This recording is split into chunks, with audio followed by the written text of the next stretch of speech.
invitamos a visitar el área de internacionales en el Salón Maya 3. Además, mencionarles que contamos con estación de café sin costo fuera del auditorio 1 y 2. Gracias por visitarnos.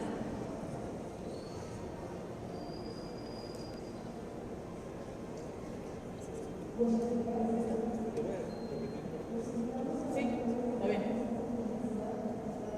Seigen, simulación, la nueva realidad. Mónica Pérez Reséndiz. Un aplauso, por favor.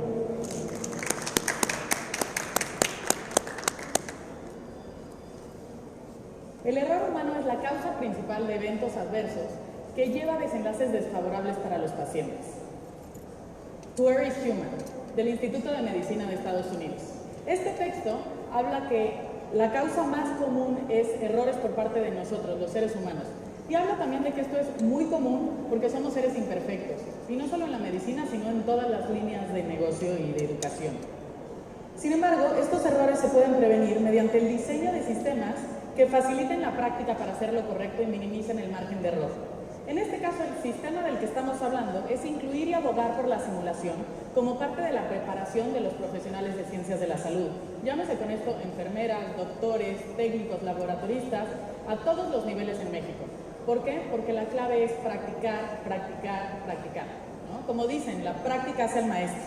Y lo cierto es que hoy en día la simulación es la forma más ética de practicar.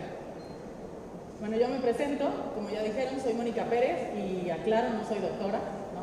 Pero vengo a platicarles un poquito de qué es la simulación médica, en dónde estamos y hacia dónde vamos. Esto es importante para confrontar la nueva realidad que estamos viviendo, y no solo por la pandemia, que ya sé que todo el mundo les ha hablado de eso, sino por muchos motivos. Pero primero lo primero, ¿no? ¿Qué es la simulación? Y aquí viene la definición. La simulación es una técnica que reemplaza y amplifica las experiencias reales, evocando y replicando aspectos sustanciales del mundo real de manera interactiva. Esto en medicina ha sido utilizado para reproducir experiencias en escenarios que son controlados y guiados cuidadosamente para los estudiantes. Y bueno, ¿cómo empezó la simulación? Y aclaro, no les quiero dar todo un choro de historia que se me duerman ahorita, sino quiero poner un poco de contexto, ¿no? De dónde venimos para ver dónde estamos y hacia dónde vamos. Y sí, así se dice que empezó en el siglo III los primeros simuladores, donde en India el médico Sushruta los utilizaba para hacer vendajes y un poco incisiones, y así empezó, ¿no? Hoy en día nos imaginamos un simulador y pensamos en los maniquís que tenemos por allá afuera, pero no, esto se consideraba simulación en sus inicios. Posteriormente, en París, en el siglo XVII, Gregorio Padre e Hijo desarrollan este primer maniquí obstétrico que simulaba una pelvis humana, y utilizaban un neonato para hacer los trabajos de parto. Esto sin contar otros medios que se utilizaron de los inicios del tiempo, como lo eran las figuras humanas de barro para ver la anatomía humana, para ver rasgos de alguna enfermedad, o esto que hemos visto muchas veces, que eran pieles de animales para practicar suturas, incisiones y demás. Pero la simulación médica como tal nace en la segunda mitad del siglo XX, con maniquíes ya más sofisticados, ya lo que empezamos a conocer como simulación realmente. En 1950, Asmund Lerdahl crea el primer simulador que se llamaba Resucian. Lo hace con un grupo de anestesiólogos y una fábrica de juguetes. Lo que hacen es desarrollan este modelo de reanimación cardiopulmonar, que era un simulador de bajo costo, pero que sí te permitía practicar algunos conocimientos y habilidades psicomotores como tal. Posteriormente, en 1960, Abraham y Denson desarrollan SimOne, que este ya era un simulador un poquito más avanzado, que simulaba ruidos respiratorios, cardíacos, pulsos carótido, temporal, etc., ¿no? Ya empieza a parecerse un poco, y como ven, vamos avanzando más hacia lo que vemos hoy en día. En México, realmente, a lo mejor me podrían decir que no, que empezó antes, pero bueno, los datos un poco hablan, que empezó en 2003 con el desarrollo del CEDEM, el Centro de Desarrollo de Destrezas Médicas, que pertenece al Instituto Nacional de Nutrición Subirán, y posteriormente en 2005 con el CECAM, el Centro de Enseñanza y Certificación de Aptitudes Médicas, esto de la Facultad de la UNAM. Estos fueron los primeros centros que tenían un laboratorio de simulación como tal para prácticas y preparación de profesionales de la salud. Sin embargo, cuando hablamos de simulación, no estoy hablando de neurociencia y cosas muy avanzadas, que también lo hay. Estamos hablando desde para aprender a hacer una inyección, para autoexploración de mamas, hasta cosas más avanzadas como primera respuesta ante situaciones de trauma, cuidados intensivos cardíacos y hasta laparoscopías. Y ahora, si hablamos de beneficios, no solo estamos hablando que gracias a la simulación ya no vamos a ver situaciones como estas, ¿no? Estudiantes practicando unos a otros de cómo canalizarse o hasta haciendo lavados gástricos entre ellos para aprender antes de que les toque una situación real, ¿no? Que llegue un paciente y que les toque hacer un procedimiento que nunca han practicado, obviamente poniendo también en riesgo al paciente. Lo más evidente del tema de simulación es la mejora en las competencias que vemos en los profesionales de la salud, y esto se ve directamente reflejado en incrementar la seguridad del paciente y la reducción de errores que pueden resultar fatales. Actualmente, con los movimientos humanitarios y todo este tema de preocupación por la calidad de vida en general de los pacientes, vemos que la simulación sí ha cobrado relevancia para dar un trato más digno a los pacientes, que no sean material de práctica, ¿no?, para los estudiantes, y generar empatía con los doctores y enfermeras para tener profesionales mejor preparados. Esto a su vez ha reducido también el número de casos por malpraxis causados por errores o por negligencia médica. ¿Por qué? Porque los profesionales de la salud con temas de simulación ya no dependen solo de lo teórico, de los libros, de las clases, ya pueden meter las manos, pasan de lo teórico a lo práctico. Y esto, como había dicho, en escenarios mucho más controlados, mucho más guiados, con su profesor al lado, ellos pudiendo meter las manos, hacer los cortes y no de otra manera. Sus beneficios, como les platicaba, no son solo tangibles a nivel médico, humano, que ya lo hablamos, sanitario, sino también a nivel económico.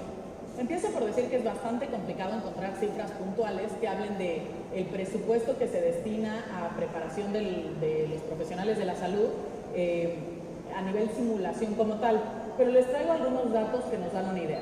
En Reino Unido se gastan aproximadamente 4.9 billones de libras al año en todo lo que tiene que ver con educación para profesionales de la salud. Y en países como Estados Unidos, más de 3 billones al año los destina el recurso público. Esto quiere decir que tanto gobierno como iniciativa privada están enfocándose en temas de preparación de los profesionales de la salud como una situación ante los problemas actuales y están viendo en esta dirección hacia el futuro. Insisto, ¿cuánto de esto se destina a simulación? No les traigo el dato exacto, pero sabemos que sí una parte de este gran recurso va dirigido hacia temas de simulación. Les voy a hablar de un caso de éxito, porque si no todo esto suena muy al aire, de los muchos que les podría hablar. Este puntualmente fue aplicado a la especialidad de ginecobstetricia en India por estos dos doctores, Arunash Kumar y Atul Malhotra, que lo que hicieron era que querían demostrar el beneficio y factibilidad de incluir simulación como parte esencial de la preparación de estudiantes y médicos en un país de bajos recursos, ¿no?, que es un tema del que vamos a hablar después. En estos países, la cantidad de casos que no pueden ser atendidos por un profesional con experiencia son altísimos, no solo porque estamos hablando de un bajo volumen de estudiantes en comparación a la cantidad de población que hay, sino también por la falta de infraestructura en ciertas partes del país. Y aún así, con todas estas situaciones adversas, hay muchísimos pacientes que se resisten a ser atendidos por un estudiante, ¿no? Ellos quieren al doctor más experimentado. Y aclaro, esto no es de solo países del tercer mundo, ¿no? Es en todos lados, siempre queremos a la persona con más experiencia. Pero como en todas las profesiones, y seguramente a muchos les ha pasado cuando salen de trabajar o lo ven, ¿cómo quieren que adquiramos experiencia? ¿Cómo quieren que seamos mejores, que practiquemos, si no nos dan chance la primera vez, ¿no?, de probar y de practicar? Gracias a este programa, en particular que les estoy comentando, los estudiantes que participaron no solo arrancaron mucho mejor en las pruebas y los exámenes prácticos versus el grupo que no participó en este programa de simulación, sino también en cualidades como seguridad, confianza ante situaciones críticas, trato con el paciente en situación real y también conocimientos de procedimientos exclusivos de ginecobstetricia. El hecho que existen necesidades específicas para ciertas personas en la población es real. Tal es el caso de las mujeres y por eso les voy a dar algunos datos exclusivos ya de México. 1. El cáncer de mama sigue siendo la primera causa de muerte en México. Fallecen 12 mujeres al día por cáncer de mama. Ahora, si el cáncer se detectara a tiempo, la tasa de supervivencia a 5 años es del 99%. Y sin embargo, el 60% de los casos de cáncer en México es detectado en etapas avanzadas. Y el segundo dato que les voy a dar tiene que ver con el cáncer cervicuterino, que ocupa el segundo lugar en causa de muerte por cáncer en la mujer. Tan solo en América Latina se estima que alrededor hay más de 68,000 casos anuales. Sin embargo, una vez más, se considera prevenible. Se podrían salvar más de 150,000 vidas en el mundo para 2030 si las medidas de control y diagnóstico se aplicaran adecuadamente. Y es por realidades como esta en donde la simulación cobra más relevancia, y los que estamos metidos en temas médicos, en temas de simulación, tenemos una gran responsabilidad para hacer algo al respecto.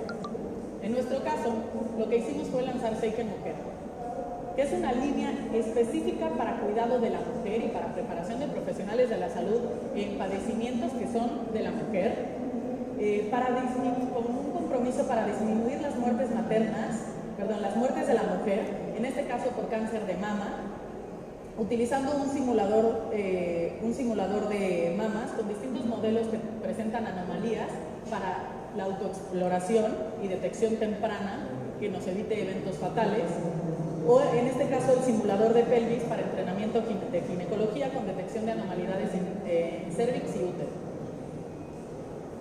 Este es un ejemplo de cómo nos tenemos que adaptar a la realidad que vivimos hoy y la situación actual.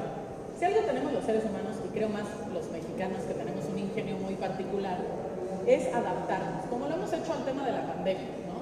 Hemos aprendido cómo salir, cómo socializar, cómo comprar, cómo interactuar, cómo trabajar. Hemos aprendido y hemos ido desarrollando esa habilidad que no sabíamos que teníamos.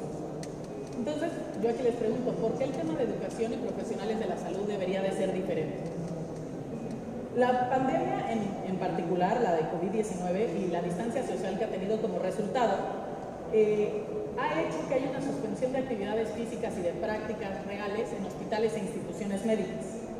Pero a pesar de que haya COVID y todos estemos centrados en esto, los accidentes, los padecimientos y las enfermedades normales siguen allá afuera y siguen necesitando ser atendidos.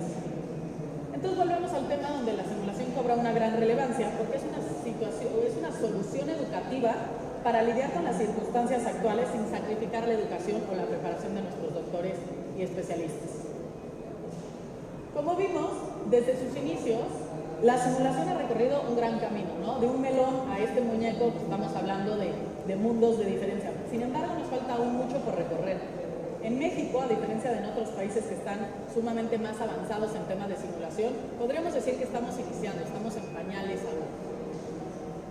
Pero hoy en día existen simuladores como este que lloran, sudan, se quejan, sangran, tienen pulso, latido cardíaco e incluso signos vitales. Incluso hay simuladores que son interactivos y reaccionan ante la administración incorrecta de medicamentos, son de doble respuesta. Tienen cientos de casos preconfigurados a un equipo de cómputo donde el maestro puede poner diferentes circunstancias y armar un caso específico para ver la reacción que tiene el estudiante y cómo lo soluciona y poder ir midiéndolo conforme a la reacción que tenga.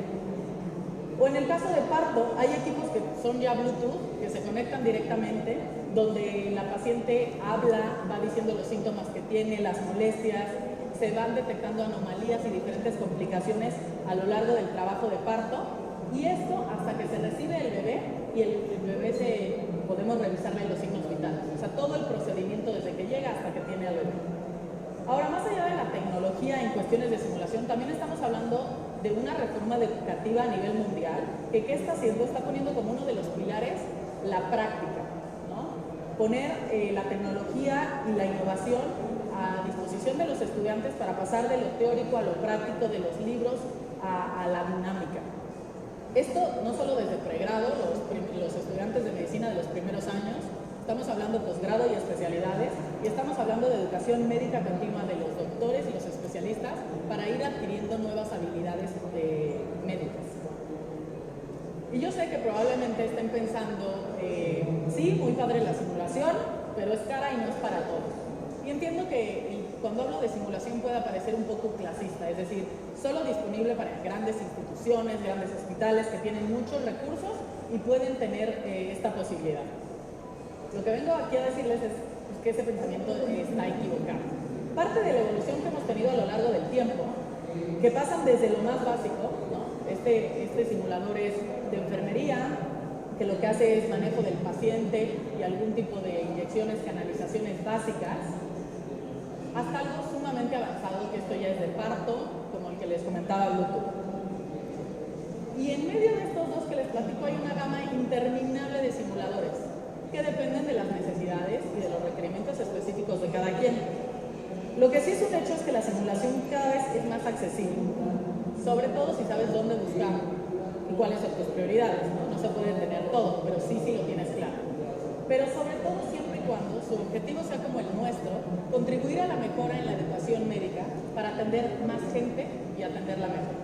Gracias.